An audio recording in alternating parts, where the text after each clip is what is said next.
Welcome to this final day of the Bergen Exchanges on Law and Social Transformation 2020. Today, the focus is on climate change in law, climate change in litigation. And to start us off, we are extremely pleased to have with us someone who is not only a pillar of the Center on Law and Social Transformation and one of the founding fathers, but also a foremost climate litigator and researcher on climate litigation. And a lot of other things. So Cesar Rodriguez Garavito is the director of the Center for Human Rights and Global Justice at the New York University School of Law and the editor-in-chief of Open Global Rights. And if you don't know Open Global Rights, you should check it out on the internet. Very interesting site. Cesar was the former director of the Center for Social Legal Research at Los Andes University in Bogota, Colombia, and a co-founder and former executive director of the Justicia, a leading legal NGO in Latin America. He has been a visiting professor at leading universities on all continents and has published widely on global governance, international human rights, climate litigation, social and environmental conflicts, and business and human rights. Cesar has also been an expert witness for the Inter-American Court of Human Rights. He has served as an adjunct judge of the Constitutional Court of Colombia, a member of the Science Panel for the Amazon, and a lead litigator in climate change, socio-economic rights, and indigenous rights cases, including the well-known case where a group of youth took the government to court for failing to protect the Amazon, leading to a landmark judgment where the Supreme Court of Colombia pronounced the Amazon ecosystem a legal person, needed to be protected. So, Cesar, we're extremely pleased to have you. The floor is yours. Thank you so much, Siri, and thanks everyone for the invitation to the Bergen Exchanges. Siri and I and colleagues, dear colleagues and former students in Bergen and I have been trying to coordinate an in-person talk and visit to Bergen for a few years now. And this year, finally, we got our act together and we had arranged for everything to happen the right time for this session to take place in person. But as the circumstances of the world would have it, we're having this meeting online.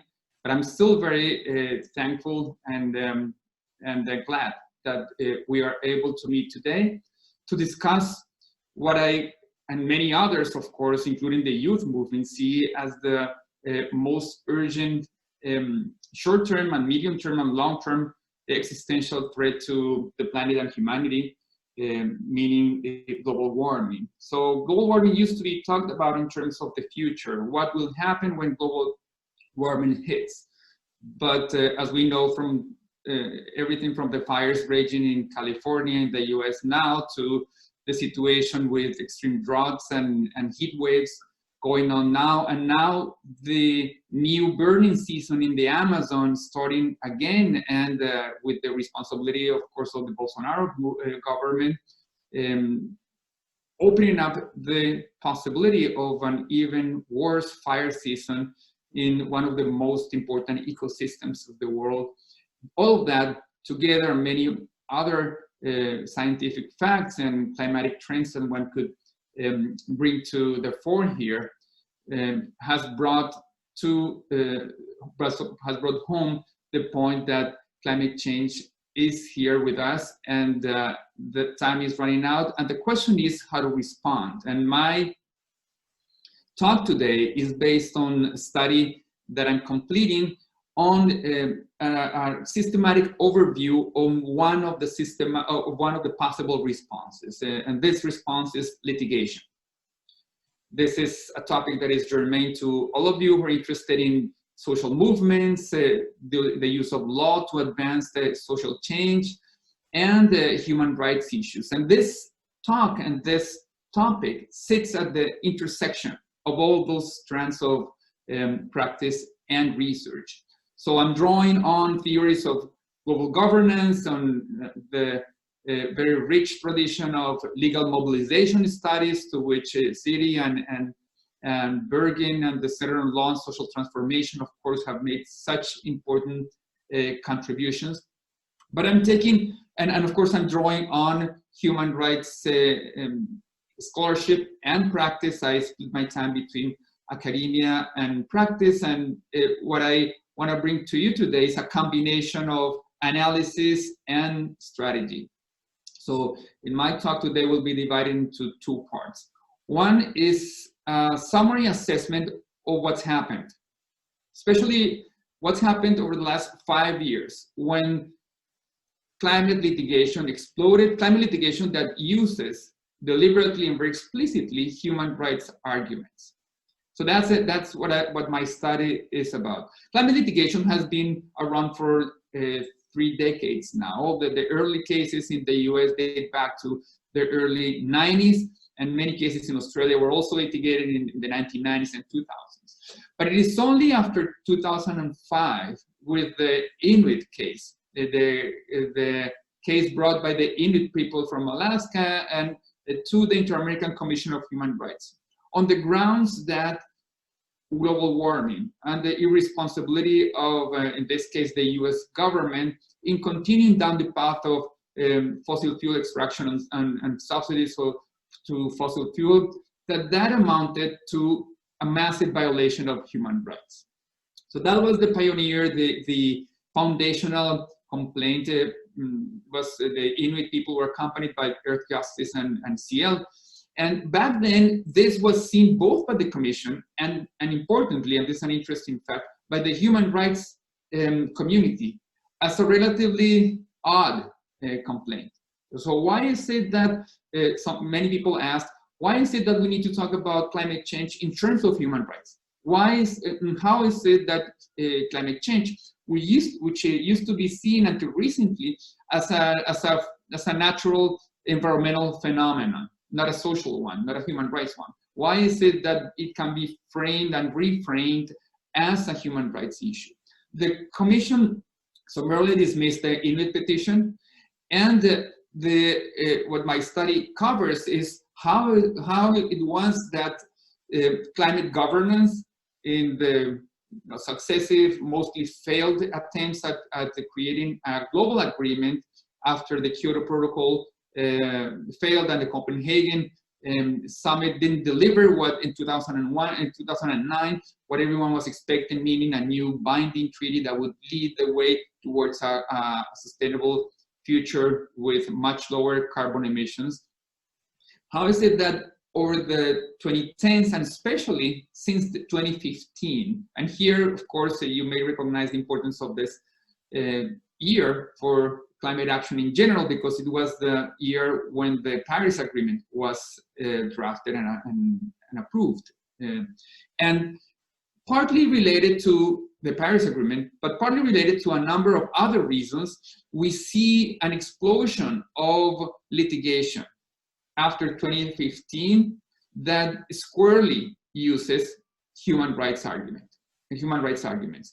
And even human rights organizations that had been slow, including some of the major international human rights organizations that had been very slow in seeing the threat of climate change as a human rights issue, have begun, some with more decisiveness than others, to jump on the bandwagon of climate litigation based on human rights and climate advocacy based on human rights tools, norms, and frames. So I'm going to show you a few slides that summarize this trend. I don't have time to go into the details, but I'm happy to take questions, or also I'm publishing some book chapters and articles based on this. So I'm happy to elaborate on any of the details, but then I want to move in the second part of my presentation to the blind spots, to what left to be done, to assessments of impact and potential, but also limitations of human rights litigation to advance climate action. And I know that in the PhD course in Bergen and the Bergen exchanges, and in general in the work of Center on Law and Social Transformation, we We've done work with Malcolm Langford and Siri and other colleagues on the impact of litigation.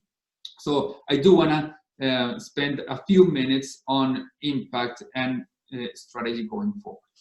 So with that, let me share with you my screen.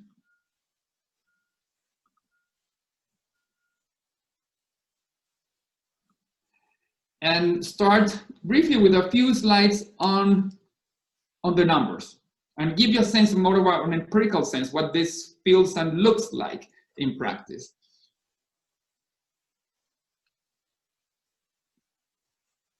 So I already alluded to this, but this simple pie chart gives you a sense of proportion.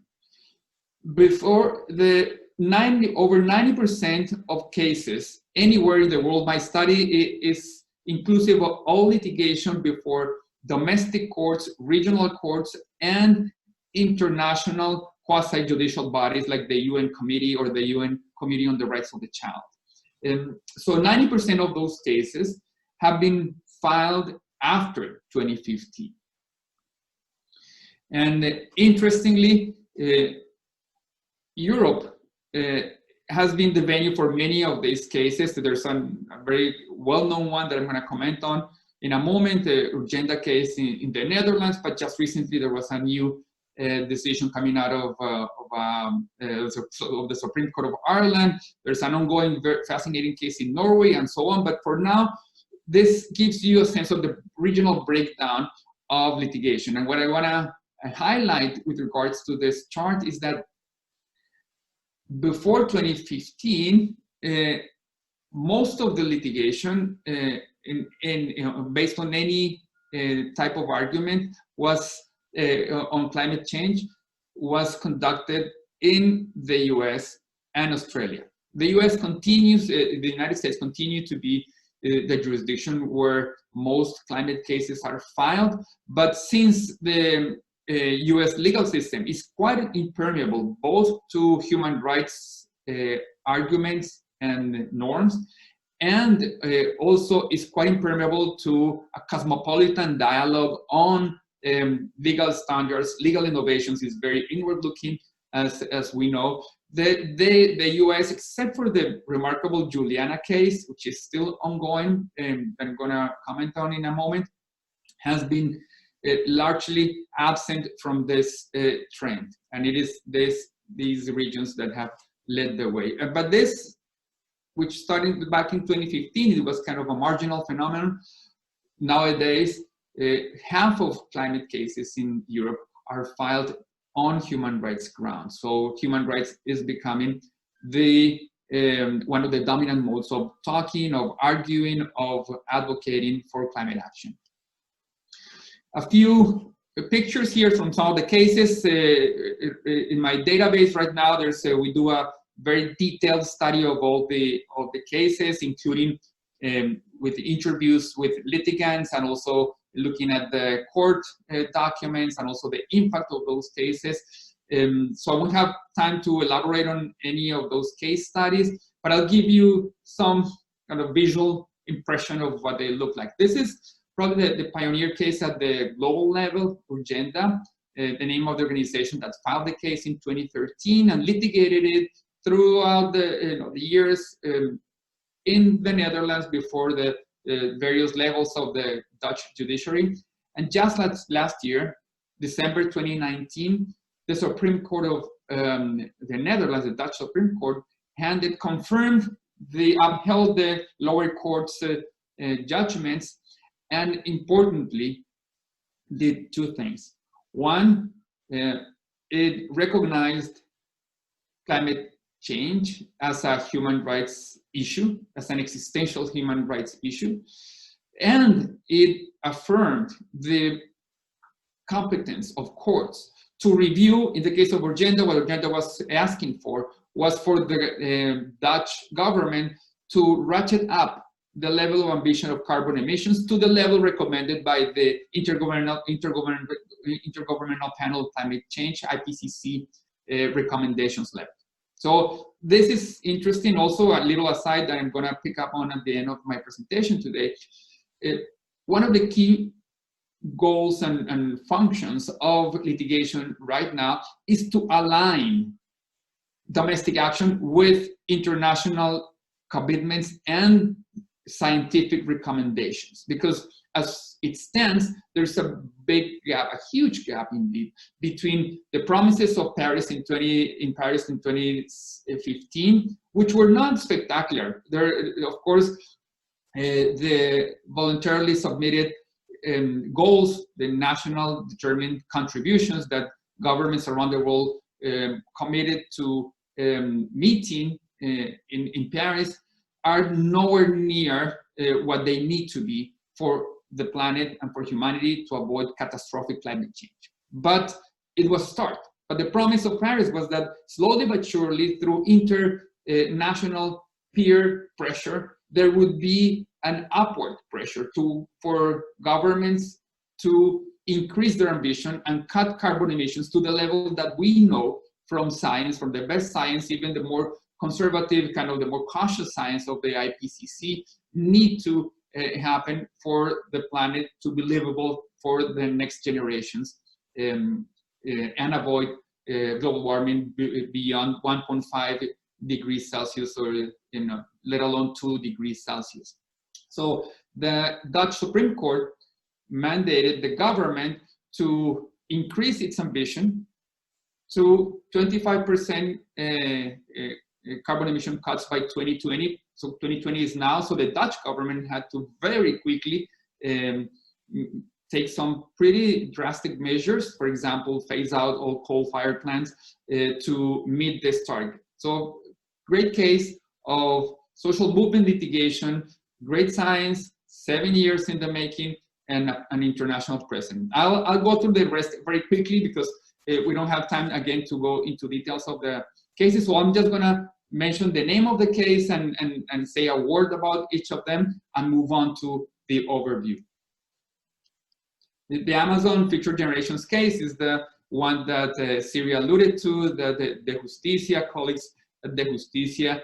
We worked together with 25 young plaintiffs to sue successfully the Colombian government to come through with their own promises to cut down deforestation to net zero by 2020 in the Amazon region.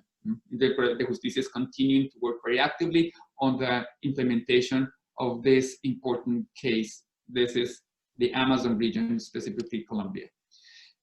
Moving to different corner of the world, just in February of this year, the UK High Court stopped the process whereby a third runway would be built in Heathrow Airport.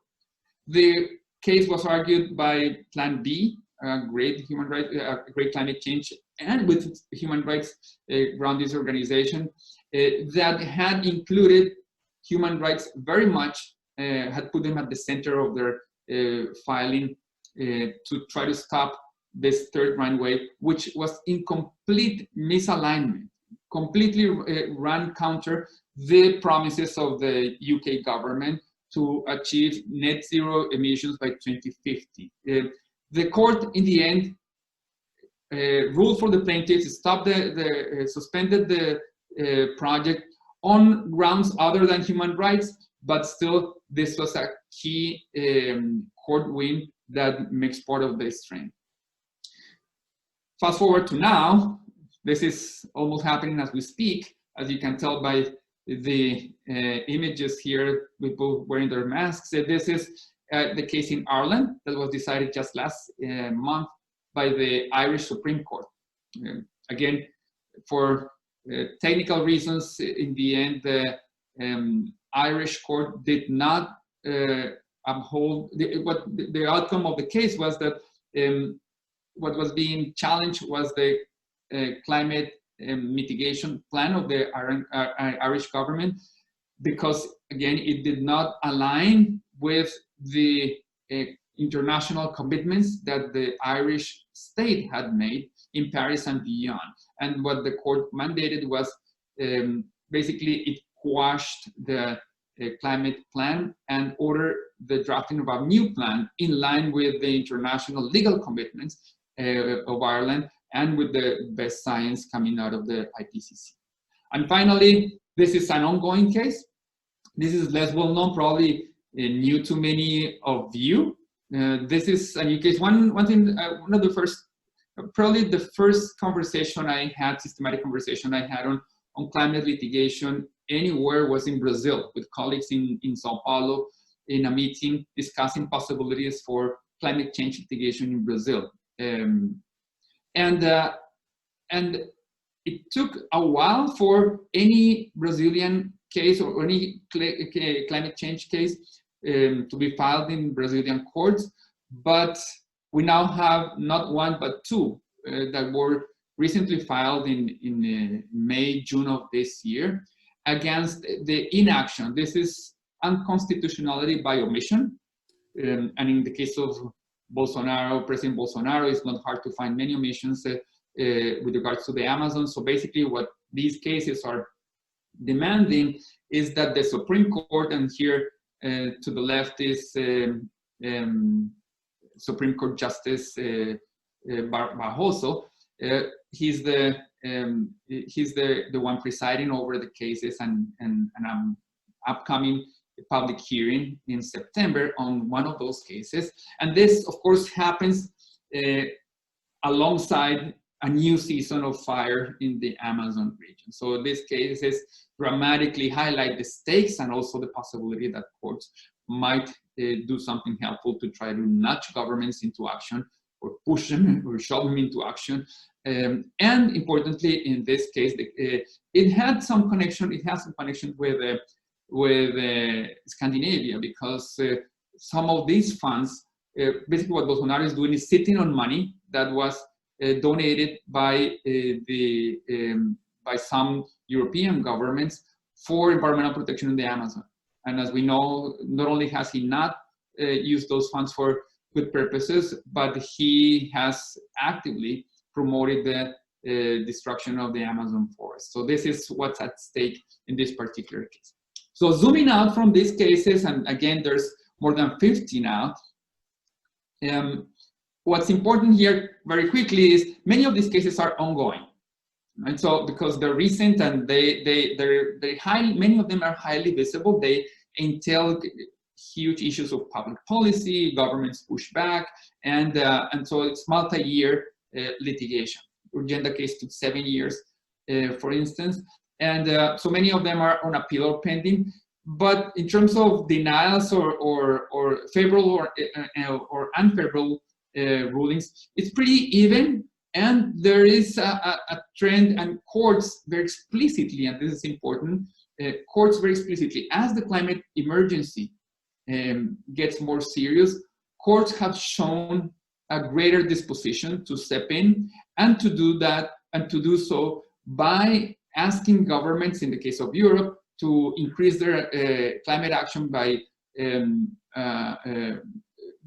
cutting down carbon emissions along the lines of international consensus and science. But also they've started to step in and determine that in specific cases, like in the Heathrow third runway case, that there are some economic projects, there are some infrastructure projects, there are some extractive projects that would be just incompatible to any reasonable measure of climate action, right? So this is the case in Norway. The ongoing case in Norway entails a challenge brought to Norwegian courts by a number of organizations, among them Greenpeace, against further oil drilling in the Arctic.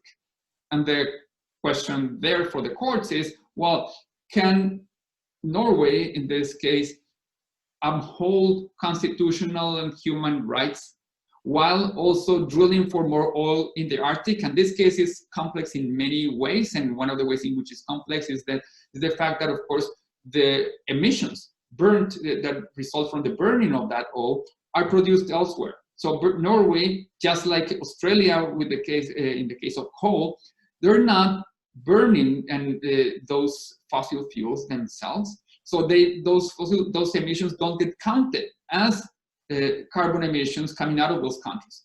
But of course, they're selling profitably these resources around the world, and someone else is burning them. So this is where challenges to causality, to extraterritoriality, and other key complex legal issues arise that I'm going to refer to in closing in a moment.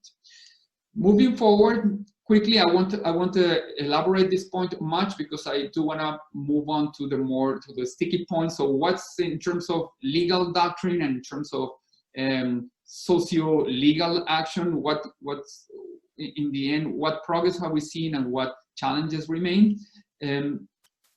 But very quickly, if after looking at all these cases, my account highlights a number of factors that led to the rise of what Jackie Peel and Hayosovsky called a right turn in climate litigation. So my study is both explanatory and descriptive.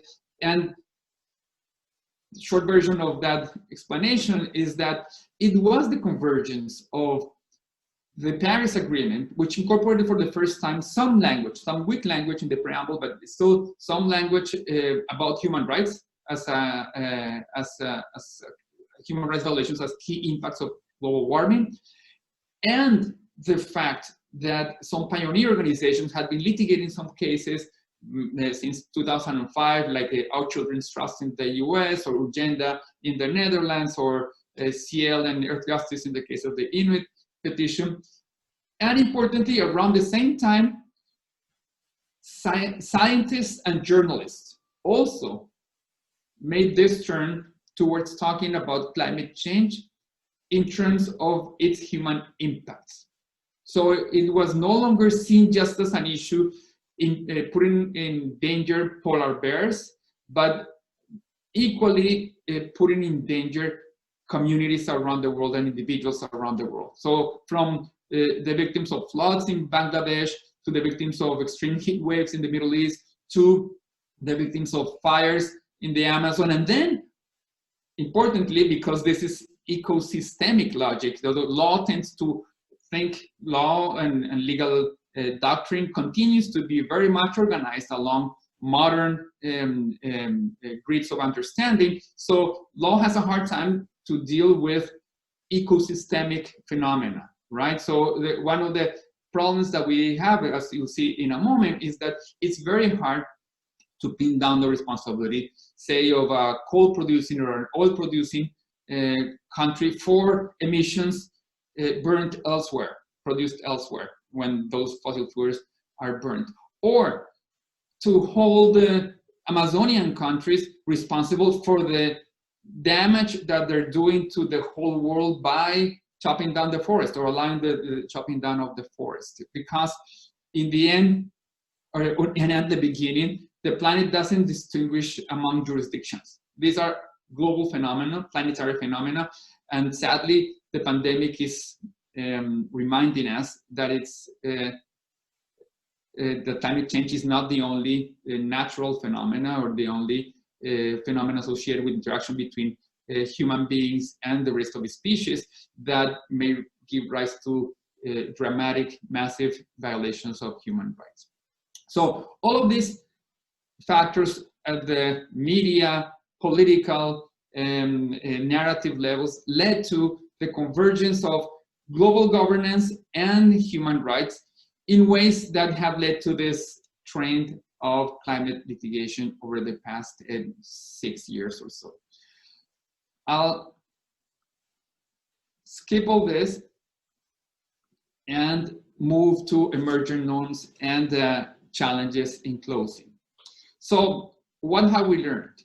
Of course, it's too early to tell whether there will be permanent consensus around some of these issues. These are very complex issues, both not so much anymore at the scientific level. The scientific consensus is pretty strong on the basic facts, but at the level of legal concepts and norms, including human rights concepts and norms.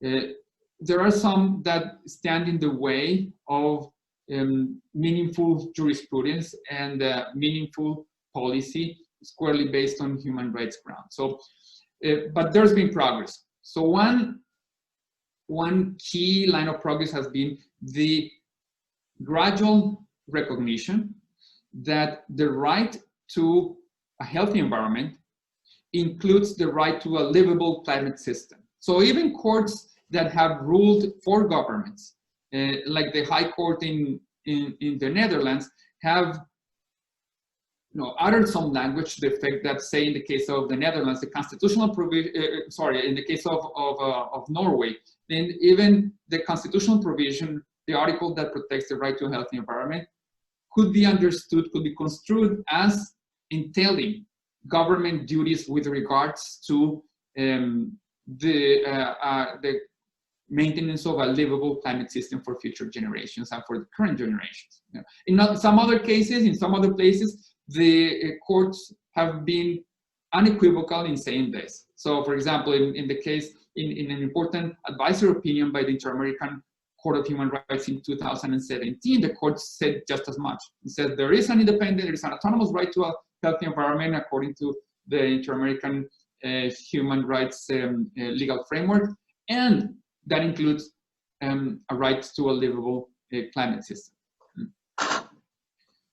Then, importantly, although not all courts are equally activist or not equally predisposed to entertain issues of the import and public salience of climate change, the majority of courts, and certainly what I would see as the trend, as the trend in jurisprudence, is for courts to feel comfortable with reviewing climate policies and targets, even targets, numerical targets. So in the case of in the Irish case, in the Dutch case, but also in many other cases around the world, a case on ethanol emissions in Mexico, a case on a coal mine in Kenya, and so on. Courts have studied in a very considered way what it would mean for the country, for that particular country, to make a meaningful contribution against climate change, against global warming, and have kind of compared notes and said, this is what science says, this is what the government promised to do, and this is what it's doing. So I'm going to at least do a reasonableness test and say whether it is reasonable for the government of the UK to build yet another runway in Heathrow that will spectacularly raise carbon emissions, because we know that air travel is one of the most polluting activities in terms of carbon emissions, and they will say, well, no reasonable person can say the two things at the same time. We can have a third runway, and we can also achieve net zero emissions by 2050. So that's an important jurisprudential development. Then, third development that I would highlight is that given the lack of interest on the part of some governments, or the lack of will or capacity, or in cases like in jurisdictions like the US, the outright animosity, or Brazil, outright antagonism of the governments against scientific and legal consensus around the Paris Agreement, courts have become kind of the conveyor belt, right? Whereby litigants go to court, litigants who are frustrated with the lack of compliance of governments with the promises that they made, their insufficient promises, even the grossly insufficient promises that they made in Paris, but those haven't been complied with. So organizations and individual litigants take governments to court and demand that the court be the independent state institution that creates some alignment between science, international commitments, and then domestic action. And finally, there is a very interesting emerging doctrine that was used in in agenda, but also has been cited in cases in New Zealand, in Ireland, in Latin America, and even in Australia in a recent filing on behalf of young plaintiffs, is that one of the complicated issues about climate change, of course, is that a good climate system, a stable climate system, is a public good, to put it in economic theory terms, right? So it would, if any single state, even China or the US, the largest emitters, stop burning fuels overnight. If miraculously that were to happen, climate change would not be solved overnight, because many other countries could pick up the slack and start burning more, right? So this has been used as an excuse not to do anything, because states systematically, when you read the filings of states before all these courts, systematically you will find a few classical arguments. And one of them is, well, what good is it for Ireland to cut down emissions if China doesn't do the same, or if the US is increasing emissions, and so on? So what the courts have begun to do is flip this consequentialist logic on its head, and started to say, no, human rights standards demand responsibility regardless of what everyone else does. So this is the fair share responsibility. So the Netherlands or Brazil or South Africa, or you name it, or Norway, they all have to put in their share of carbon emission reduction for this to work. Because otherwise it'll be just a game of musical chairs, like everyone trying to outbid the others and game the system, and we'll get nowhere, or we will get to an unlivable planet the way we're going. Finally, challenges. Of course, again, it's a relatively young trend. It challenges many long-held assumptions in human rights and international law. So there remain some powerful challenges. I would highlight only three, but I'd be happy to elaborate if there's interest on this. One is causality, right? Another classical counter-argument that government raised in all these lawsuits is, well, there is no certainty about the fact that the carbon emissions being produced with Norwegian oil or Colombian or Australian coal or fossil fuels produced in a given country and burned in that country, that those emissions were the ones causing, say, an extreme heat wave, right? So there is no event attribution here, and since classic torts law and human rights law demands the proof that there is a perpetrator and a victim, that perpetrator-victim causal link is not straightforward in the case of climate change.